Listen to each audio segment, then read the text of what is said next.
untuk malam ni cikgu akan buat perkongsian dekat kamu, iaitu perkongsian kamu membina ayat. Okey, untuk bahasa Melayu untuk SPM. Cikgu juga mengajar untuk kelas-kelas yang lain. Jadi sebelum cikgu teruskan, bagi sesiapa yang berminat untuk mengikuti kelas online Tans ada buat kelas online tau. Okey, jangan risau. Mungkin sebab dari start PKP itu kelas physical Tans, okey, dekat Kinaru tu masih belum buka. Mungkin ada yang ingin, okey, ataupun berminat untuk join kelas online Tans, kamu boleh menghubungi, okey, kamu boleh direct terus kontak number ni. Cikgu saya sertakan di sini. Okey, 012-815-5042. Okey, mana kau tahu ada kawan-kawan kamu yang berminat untuk mengikuti kelas online Tans. Kelas online Tans ni dia ada dua. Okey, satu dekat grup Facebook ataupun satu secara private. Itu one to one dengan tutor lah. Kalau kamu mau tahu lebih lanjut, okey, mungkin kamu tidak tahu apa-apa Tans, okey, tawarkan untuk kelas online ni. Mungkin kamu mau kelas, ada certain kelas, ada setengah kelas sahaja yang kamu mau ikut. Tiada masalah, kamu boleh berhubung ya terus dekat nombor ni. Nanti tim Tans akan bagi details dia, harga dia, okey, apa subjek yang kamu boleh ikuti, siapa yang mengajar kamu, tiada masalah. Okey, boleh bertanya. Okey, tim Tans ni belum lagi ada yang makan orang, jangan risau. Semuanya sempau-sempau, santai sahaja. Jadi sebelum tu jelaskah ataupun kabur? Kalau macam kurang jelas, bagi tahu, letak je komen di bawah. Sebelum cikgu mulakan cikgu punya perkongsian, kamu bolehlah like, okey, boleh tekan butang like, share atau tag kawan-kawan kamu. Mana tahu perkongsian yang cikgu share dekat kamu malam ni membawa manfaat ataupun memang berguna untuk kamu, lagi-lagi untuk membina ayat, lagi-lagi untuk pelajar SPM lah kan. Kalau cikgu lah kan, kebanyakan yang cakap, okey, bahasa Melayu ni senang. Okey, memang betul senang. Tapi bila cikgu teliti, pelajar cikgu ni kebanyakannya memang pandai mengolah, memang pandai membina ayat, okey, membina karangan. Tetapi kamu cakap senang kan? Tetapi tidak semudah yang disangka. Kebanyakan pelajar cikgu akan mengulang balik ayat yang ataupun perkataan yang telah diguna dari perenggan yang pertama, perenggan kedua, tiba-tiba ada lagi perenggan ketiga. Dia membawa maksud yang sama sebenarnya. Okey, sebenarnya bahasa Melayu ni kalau kamu bina ayat, kamu tidak tahu macam mana struktur binaan dia, ada subjek dan predikatnya, memang kebanyakan pelajar akan direct terus ataupun menulis dengan lancar lah kan. Tapi idea tu kadang-kadang terganggu, okey, sebab kamu terlampau nervous, kadang-kadang menghayal sampai idea tu pun jadi bercelaru. Jadi kamu sayanglah masa situ kalau kamu banyak mengelamun. Okey, jadi sebelum cikgu teruskan, inilah topik kita untuk malam ini, iaitu fungsi frasa kerja dalam ayat. Kenapa cikgu tumpukan kepada fungsi frasa kerja ni? Okey, yang ini sebenarnya topik ni memang berguna bagi pelajar SPM. Okey, yang ambil SPM mungkin kamu kena tundakan tahun depan kamu SPM, tapi pelajar lain pun boleh juga mengikuti atau mau buat persediaan awal. Okey, frasa kerja ni ada soalannya dalam peperiksaan SPM kamu, soalan sebenar. Cuma kamu, mungkin ada pelajar cikgu yang belum lagi belek-belek soalan sebenar. Dan ni dalam kertas 2. Kertas 2 iaitu soalan nombor 3, soalan pengetahuan dan kemahiran bahasa. dia lebih kepada kamu bina ayat. Secara tidak langsung, kamu bina ayat tu, kamu akan terbuat frasa kerja. Kalau dia punya soalan berkenaan dengan kata kerja, nanti cikgu akan bincangkan dengan, ataupun cikgu akan bantu kamu dengan lebih teliti. Lepas ni, ini kita bagi secara umum dahulu. Okey? Boleh? Jadinya, sebelum kita pergi fungsi dia, kita belajar asas. Banyak pelajar cikgu yang lemah asas. Memang betul, senang BM tapi lemah asas. Kita lihat dulu. Dalam frasa kerja. Frasa kerja ni, apa dia punya binaan? Apa yang terkandung dalam frasa kerja? Jadi, kamu tengok, mesti ada, okey, ni frasa kerja.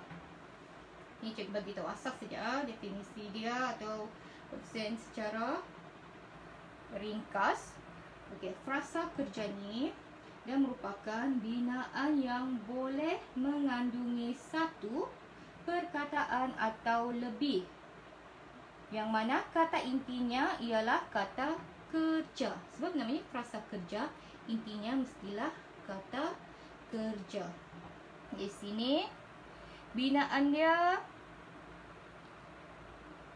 boleh mengandungi satu perkataan atau lebih. Tapi inti dia mesti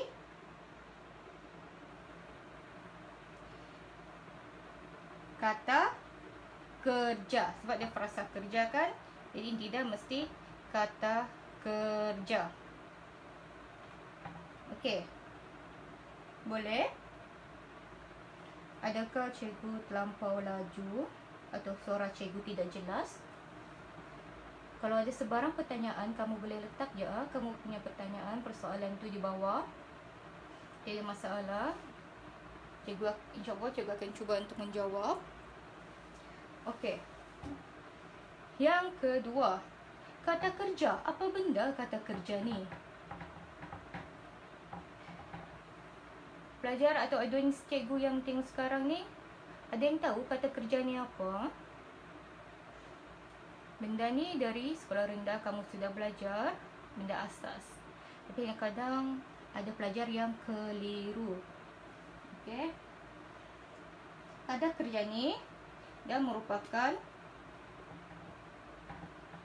satu aktiviti, okey, atau sebarang pergerakan yang boleh buat kamu macam melakukan sesuatu. Ini cikgu bagi terus dia punya hint lah kan. Aktiviti, tindakan, perbuatan. Okey? Apa lagi? Aktiviti, tindakan, perbuatan, sebarang bentuk pergerakan. Okey, contohnya macam kamu menari kamu bergerakkan. Itu merupakan kata kerja. Minum air tu merupakan perbuatan kamu minum air. Aktiviti macam kamu bermain sukan atau bermain bola. Okey, bermain bola pun sama dengan maksud dengan aktiviti. Okey. Ini cikgu bagi tahu asas dia. Boleh setakat tu jelaskah? Ataupun cikgu terlampau laju? Ataupun sorak cikgu pandai tenggelam, timbul sudah. Okey, yang ketiga, macam yang kamu tahu, cikgu punya topik hari ni iaitu fungsi. Jadi fungsi untuk frasa kerja ni dia ada 3 fungsi. Okey. Kenapa kita perlu tahu fungsi dia ni? Nanti cikgu akan jelaskan. Okey. Fungsi untuk frasa kerja dalam ayat dia terdapat 3 fungsi. 1, berfungsi sebagai subjek. 2, predikat. Okey. Predikat. Dan yang ketiga, berfungsi sebagai penerang. Ini fungsi yang cikgu akan terangkan sekejap lagi. Dan yang terakhir, frasa kerja yang kita belajar malam ni ada kaitan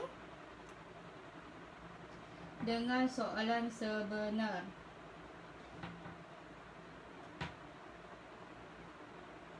Okey, soalan sebenar SPM. Yang macam cikgu cakap, soalan dia keluar dekat kertas 2.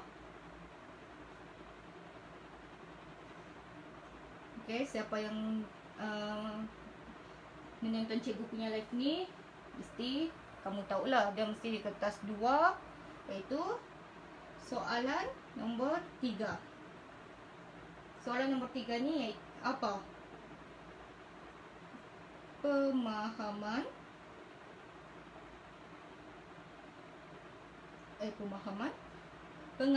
pengetahuan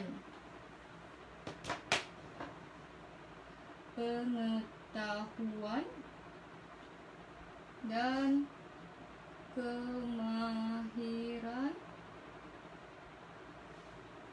bahasa. Okey. Kalau kamu ada buku rujukan kamu ataupun contoh-contoh soalan, kamu boleh tengok kertas soalan untuk kertas 2, bahagian 3. Dia berkenaan dengan apa? Dibaginya kamu satu soalan yang kamu kena jawab dan bina ayat daripada perkataan tu. Okey? Perkataan-perkataan tu kadang-kadang dia mengandungi kata nama, kata kerja. Okey? Boleh juga jadi kata macam kata adjektif ke, okey? Kata yang sama maksud tapi menggunakan imbuhan yang lain. Dan selalunya memang keluar kata nama dan juga kata kerja. Sebab itu secara tidak langsung kamu tidak sedar kamu berfrasa kerja dalam soalan ni. Okey? Jadi cikgu akan teruskan dengan fungsi. Ini sebagai pengetahuan umum kamu. Pengetahuan umum kamu sebelum cikgu proceed. Mungkin ada yang lupa frasa ni apa, frasa kerja ni apa. Okey, kata kerja ni apa. Okey.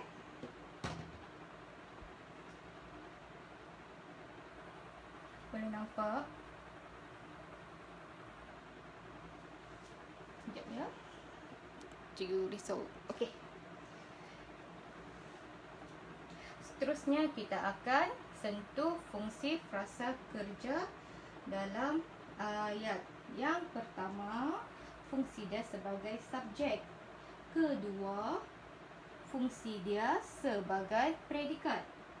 Ketiga, sebagai penerang. Seperti yang kamu sedia maklum, kalau mau buat ayat mesti ada subjek plus predikat supaya ayat kamu tidak gantung. Sebab itu cikgu akan bagi tunjuk apa fungsi frasa kerja ni, supaya nanti kamu bina ayat untuk soalan nombor 3 tu tidak tergantung. Okey. Yang pertama, sebagai subjek. Frasa kerja boleh menjadi subjek apabila frasa kerja ni, okey, frasa kerja ni berfungsi sebagai frasa nama dalam subjek ayat. Dalam subjek ni, kebiasaannya kedudukan di dalam subjek frasa nama ataupun kata nama. Tapi kata kerja ni boleh berfungsi sebagai frasa nama itu sendiri. Maknanya kata kerja ni ataupun frasa kerja ni dia boleh duduk di tempat subjek.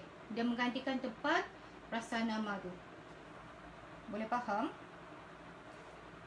Dia berfungsi sebagai frasa nama lah dalam ayat, dalam sesuatu ayat. Jadi ini frasa kerja sebagai frasa nama. Mungkin ada yang keliru. Cikgu letak FN kan sini. Frasa kerja berfungsi sebagai frasa nama. Kalau tidak nampak, nanti kamu bagi tahu sebab ada setengah marker pen cikgu ni dia kabur, dia pandai hilang-hilang dia punya ini. Okey. Contoh sebagai subjek frasa nama, frasa kerja sebagai frasa nama yang menggantikan frasa nama dan duduknya di subjek. Contoh yang cikgu boleh bagi. Contohnya, okey. Hutan itu terbakar.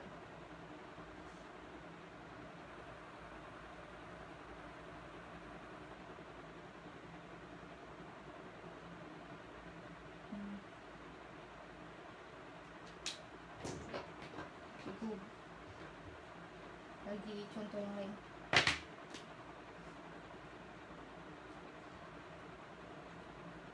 Bercakap memang mudah. Okey. Yang kedua,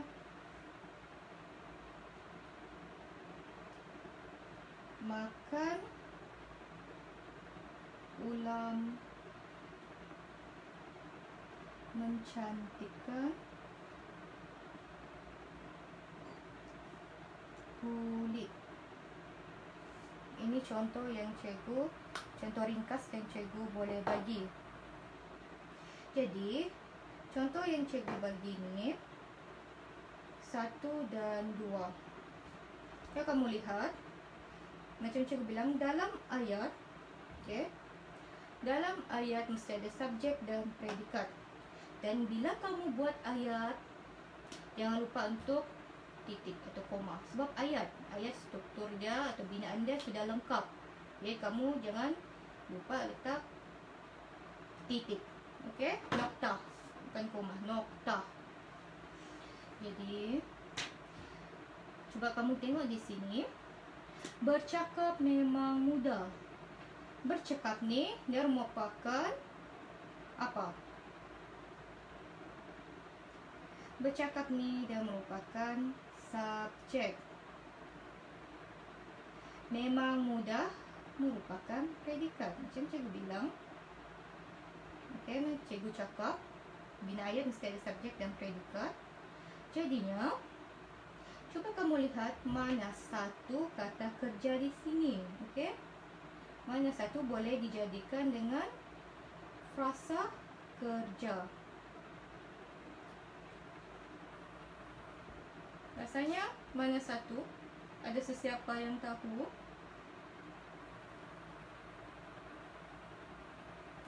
Mana satu kata kerja dan boleh dijadikan sebagai frasa kerja?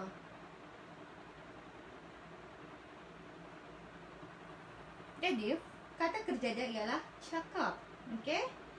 Frasa kerja yang terdapat dalam ayat ini sebab cikgu bilang sebagai subjek kan dia boleh hadir menggantikan frasa nama di subjek. Jadi bercakap ni merupakan frasa kerja. Okey? Menggantikan tempat frasa nama. Boleh? Jadi bercakap memang mudah. Fungsi frasa kerja dalam ayat sebagai subjek. Frasa kerja ni dia duduk di dalam subjek. Tempat dia di subjek. Kata kerja dia cakap. Jadi frasa kerja dia bercakap memang mudah. Okey. Kedua, makan ulam mencantikkan kulit. Di ini apa? Subjek. Dan ini predikat. Okey. Nampak tu? Beza subjek dan predikat. Jadi mana satu dia punya frasa kerja. Frasa kerja yang duduk di subjek. Makan kan kata kerja. Jadi frasa kerja dia makan ulam. Jadi ini merupakan frasa kerja. Okey? Frasa kerja kan inti dia kata kerja dan boleh hadir sebagai satu ataupun lebih ataupun dua lah. Okey, kata intinya kata kerja. Boleh. Seterusnya sebagai predikat. Sebagai predikat ni duduk dia mestilah di tempat predikat. Tempat yang kedua ni lah dalam binaan ayat. Contoh cikgu bagi. Kalau ada yang tidak faham, kamu boleh je letak komen di bawah. Mana tahu cikgu cakap terlampau cepat ataupun bahasa cikgu mungkin kamu kurang faham. Mungkin cikgu terguna bahasa yang terlampau kakak apa. Okey. Yang kedua ni dia berfungsi sebagai predikat dalam ayat. Contoh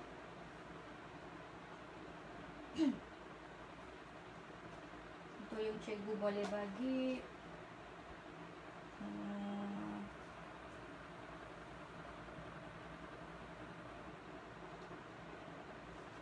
Okey, kita belum tadi. Hutan itu terbakar. Dua. Apa yang kamu boleh guna lagi? Gadis itu ataupun wanita itu bertudung.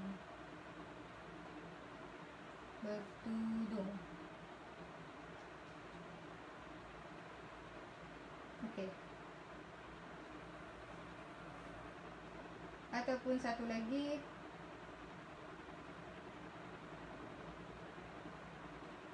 bapa saya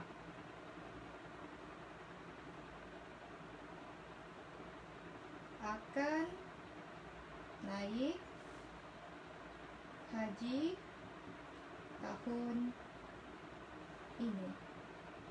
Dan cikgu cakap, kalau kamu buat ayat jangan lupa letak noktah, titik. Dan huruf di depan ni mestilah huruf besar. Jadi kamu tengok di sini dia sebagai predikat. Maknanya dia duduk di frasa kerja tu duduk di bahagian predikat. Jadi kamu kena kenal pastilah mana satu predikatnya. Yang pertama, hutan itu terbakar. Hutan itu subjek, terbakar predikat. Jadinya predikat ni lah merupakan frasa kerja. Sama juga dengan gadis itu bertudung. Gadis itu subjek, bertudung maknanya dia ni pakai tudung lah kan. Perbuatan dia mestilah memakai tudung. Okey? Bertudung. Jadi ini predikat dan juga frasa kerja. Bapa saya akan naik haji tahun ini. Mana subjek dia? Subjek dia mestilah bahagian depan ayat. Okey? Frasa kerja ini subjek, frasa kerja dia akan naik haji tahun ini yang merupakan predikat ayat. Okey, boleh. Dan yang terakhir sebagai penerang. Sebagai penerang ni, frasa kerja juga berfungsi sebagai penerang apabila frasa kerja itu mengikuti frasa nama ataupun dia menerangkan frasa nama. Frasa kerja mengikuti frasa nama atau frasa kerja menerangkan frasa nama. Okey. Untuk frasa penerang ni dan menerangkan, macam kamu tahulah, sedia maklum, kamu menerangkan sesuatu supaya ayat tu tidak gantung. Dia boleh duduk di subjek, okey, boleh duduk atau terletak di subjek atau predikat. Okey, dia boleh berada di sini dan boleh berada di sini. Fungsi dia sebagai penerang supaya ayat kamu tidak gantung. Contoh dia,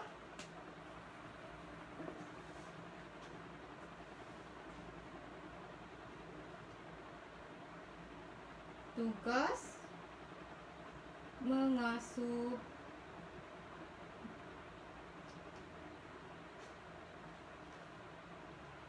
pekerjaan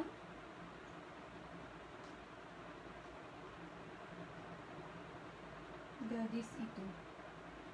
Okey. Yang kedua, emosi tidak terkawal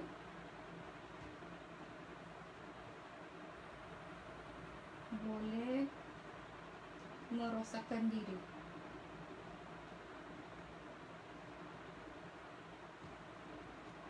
Maka kalau tulisan cikgu turun naik, cikgu duduk berada duduk di ujung meja. Jadi ini untuk frasa kerja berfungsi sebagai penerang.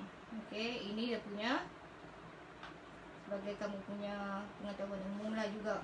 Frasa kerja mengikuti frasa nama. Frasa kerja menerangkan. Frasa nama boleh terletak di subjek dan predikat ini. Okey. Jadi kamu lihat di sini mana satu subjek ayat. Subjek ayat tugas mengasuh. Ini subjek ayat. Okey, dari sini ke sini subjek. Pekerjaan gadis itu predikat. Jadi mana satu dia punya frasa kerja, kata kerja dia. Kata kerja dia inilah mengasuh perbuatan, kan? Okey. Jadi mengasuh ni dia terangkan, okey, dia bagi penerangan berkenaan dengan tugas gadis itu, pekerjaan gadis itu. Okey, gadis tu tugas dia mengasuh lah. Jadi ini merupakan frasa kerja ini.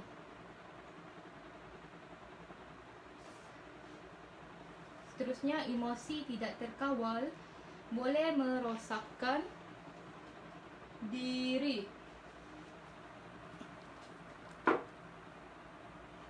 Ya, betul, bercakap kata kerja, makan pun kata kerja. Okey, segala bentuk perbuatan, pergerakan, macam kamu berlari, menari, menyanyi pun, walaupun dia mengeluarkan suara, dia merupakan satu kamu punya perbuatan, kan? Okey, menyanyi pun merupakan kata kerja. Okey, bagus, betul. Emosi tidak terkawal boleh merosakkan diri. Jadi mana satu dia punya subjek. Subjeknya emosi. Emosi tidak terkawal. Ini untuk subjek. Boleh merosakkan diri. Ini untuk predikat. Okey. Cikgu ni pandai hilang tu.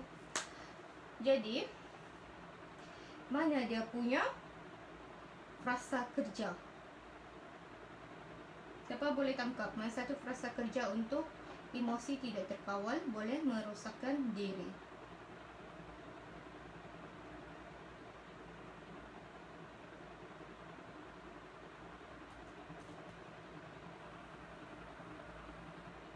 Jadi frasa kerja dia ialah ini.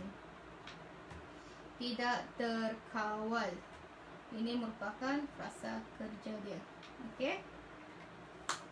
Jadi frasa kerja untuk penerang ni dah menerangkan frasa nama. Okey. Emosi itu dah terangkan. Kenapa merosakkan diri? Sebab emosi tidak terkawal. Itu frasa kerja dia. Boleh setakat tu.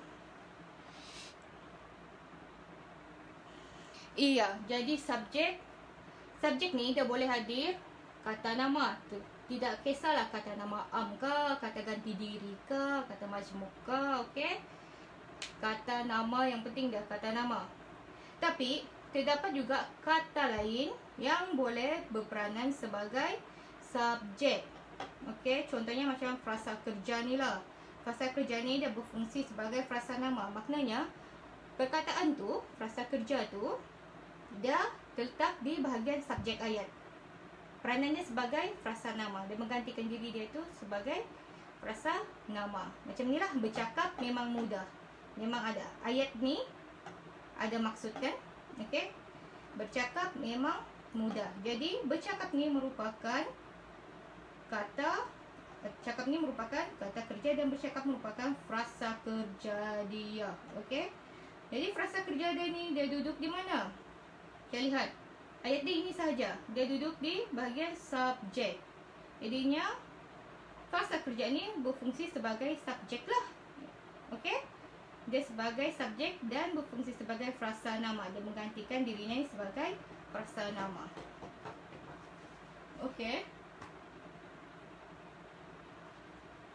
Okey. Jadi, cikgu tunjukkan kamu satu soalan. Satu soalan untuk soalan sebenar SPM. Cikgu rasa muat ke tidaknya? Sekejap. Untuk satu soalan ni, soalan nombor 3. Itu cikgu bilang soalan dia pengetahuan dan kemahiran bahasa. Jadi, kalau kamu buat soalan ni, secara tidak langsung kamu sudah buat frasa kerja. Contoh soalan cikgu bagi macam yang ini. Okey, boleh nampak? Nampak tu soalan A.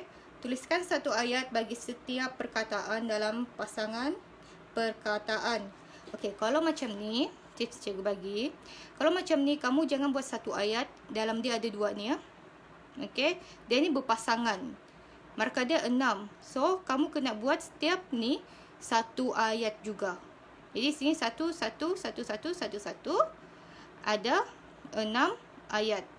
Walaupun dia tunjuk ada 3 di sini. Okey. Itu cikgu bagi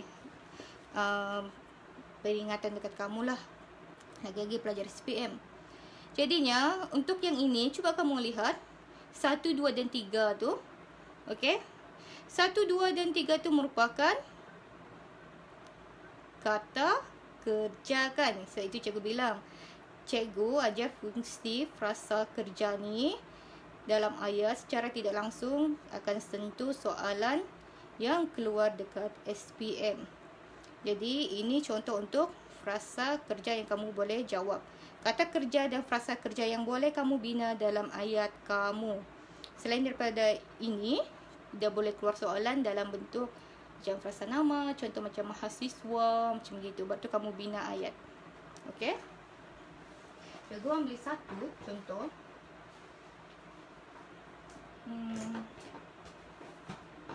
Cikgu ambil yang ni lah. Yang ketiga tu, satu mengumpan. Okey? Mengumpan dan mengumpat. Kita buat yang mengumpan dulu. Apakah maksud mengumpan ni? Siapa tahu masuk mengumpan. Kadang pelajar tahu macam gitu je. Cakap BM kan senang. Sekalinya bila buat ayat, termangu-mangu. Okey? Menghayal. Last-last, hilang idea. Baru tu tinggalkan, sayang markah. Mengumpan ni kiranya dia boleh jadi dua. Satu, memikat binatang dengan menggunakan umpan. Okey, satu ni boleh guna untuk binatang.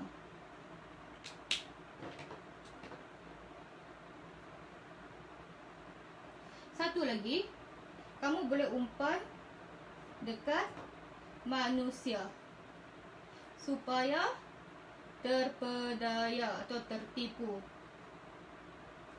Okey, itu maksud mengumpan. Okey. Jadi jawapan yang cikgu boleh kongsi dekat kamu. Kamu kena bina ayat dia. Ini contoh. Abang menghulurkan beberapa biji gula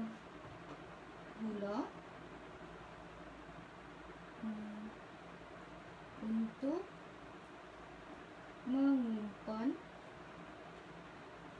adik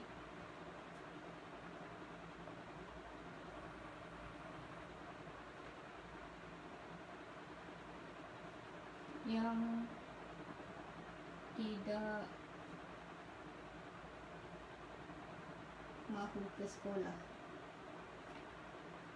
Tidak mahu pergi ke sekolah. Ini normal lah kan kalau budak-budak. Okey. Banyakkan juga ada adik kamu tu kan yang tidak mau pergi ke sekolah. Dia takut pergi sekolah. Kadang dia takut kawan buli ataupun ada cikgu dia takut, atau suasana di sekolah tu yang rasa dia tidak selesa. Okey, jadi terpaksalah abangnya ni dia pergi umpan adiknya dengan menggunakan gula-gula. Jadi masa tu dia punya kata nama ataupun kentak soalan yang kamu tulis tu ini mengumpan. Jadi kalau kamu lihat di sini, dia duduk di mana? Dia duduk di bahagian predikat ayat. Okey. Abang menghulurkan beberapa biji gula-gula untuk mengumpan adik yang tidak mahu pergi ke sekolah. Okey. Jadi dari sini kamu sudah nampak sini bahagian predikat ayat. Jadi yang ini fungsi dia, frasa kerja dia secara tidak langsung mengumpan adik. Jadi itulah kamu punya frasa kerja yang duduk di predikat ayat. Okey. Jadi yang kedua, pasal mengumpat.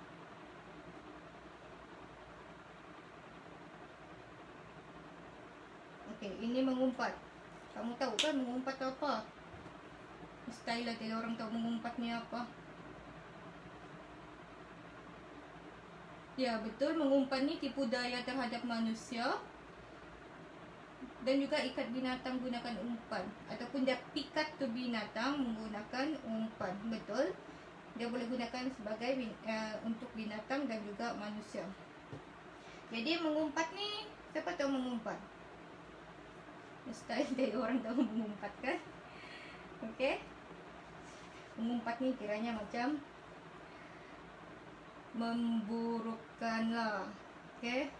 Memburuk-burukkan orang lain di belakang. Cakap sesuatu yang tidak bagus lah. Mengutuk, okey, mengeji. Ni perbuatan yang kalau boleh elakkan lah. Sebab ada juga dalam kelas kadang-kadang pelajar pandai juga dia menggosipkan, pandai juga dia mengumpat. Kita tahu ni di sekolah juga ni. Tapi tidak semua pelajar macam begitu. Kadang-kadang diorang mau share je tu apa yang terbuku dalam hati diorang. Tapi secara tidak langsung diorang tidak tahu perbuatan diorang tu mengumpat. Okey. Jadi contoh untuk ayat mengumpat, contoh yang cikgu boleh kongsi.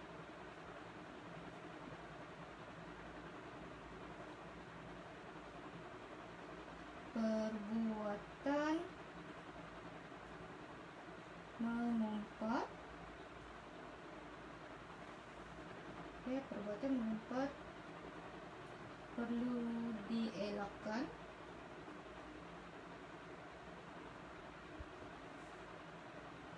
kerana boleh menjejaskan keharmonian ataupun perpaduan pun boleh ya, ataupun hubungan tali silaturahim pun boleh. Keharmonian masyarakat, sebab mengumpat ni kita boleh jadi hubungan tu jadi keruh, boleh menyebabkan pergaduhan juga. Jadi perbuatan dia ni kiranya patut dielakkan lah. Ini mengumpat, kata kerja yang kamu guna untuk buat ayat. Okey, jadi ini contoh ayat yang cikgu bagi. Secara tidak langsung kamu sudah buat frasa kerja. Jadi fungsi frasa kerja di sini dah terletak di, cuba lihat, perbuatan mengumpat perlu dielakkan kerana boleh menjejaskan keharmonian masyarakat. Jadi yang ini frasa kerja, dia duduk di mana? Ya, mengumpat ni dia sama macam sekarang lah, membawang. Okey, membawang bukan main lagi. Ngapain dah ingat maghrib, belum balik ke rumah lagi kan? Jangan jadi macam mak jemah ke, makcik bawang ke. Okey, jadi dia duduk di mana ni? Subjek. Okey, frasa kerja dia duduk di subjek. Nampak tu perbezaan dia? Iaitu cikgu kongsi sama kamu. Okey, cikgu berperkongsian sama kamu fungsi frasa kerja dalam ayat. Kamu tidak perasan secara tidak langsung kamu sudah buat ayat yang mengandungi frasa kerja. Okey, fungsi dia terletak di subjek. Fungsi perbuatan mengumpat dia terletak di subjek dan juga dia terletak di predikat. Okey, mengumpan adik yang tidak mau pergi ke sekolah, dia duduk di dalam predikat. Jadi, kenapa soalan ni dibuat? Sebab pengubal soalan dan pemeriksa soalan, okey, mereka mahu tengok sama ada pelajar ni mampukah bina ayat berdasarkan fungsi-fungsi yang telah kamu belajar. Kamu ni fahamkah penggunaan fungsi tu? Kamu ni mampukah buat ayat yang jelas dan tidak tergantung? Itulah sebab-sebab kenapa soalan ini diletakkan dalam soalan SPM kamu. Nampak senang, tapi kamu kadang-kadang ada yang keliru macam mana mahu bina ayat. Okey, boleh? Setakat itu sahaja perkongsian cikgu untuk malam ini. Jadi sesiapa yang rasa yang berminat untuk join kami punya kelas, bukan setakat kelas cikgu sahaja, ada pelbagai jenis kelas lain lagi, subjek. Okey, pelbagai subjek. Kamu boleh kontak terus dekat Taans. Okey, siapa yang mungkin ada yang lemah dalam membina ayat bahasa Melayu, mungkin ada yang lemah dalam subjek matematika, okey, BI ke, Maths ke, Sains, kamu boleh kontak sahaja nombor yang tertera ini. Cikgu ulang balik. Nanti tim Taans, okey, tim kami akan jawab segala persoalan kamu. Itu saja untuk malam ni. Itu saja yang cikgu boleh kongsikan. Harap bawa manfaat dekat kamu lah. Dan cikgu minta maaf kalau tulisan cikgu tidak seberapa terang, okey, tidak seberapa besar untuk kamu baca. Apa-apa persoalan kamu boleh letak saja kamu punya persoalan di bawah. Mungkin ada yang tidak jelas, InsyaAllah cikgu tetap akan baca juga dan cikgu akan jelaskan dengan lebih terperinci, dengan lebih lanjut. Itu sahaja untuk malam ni. Thanks for watching. Okay, terima kasih siapa yang menonton cikgu punya live. Okay, terima kasih.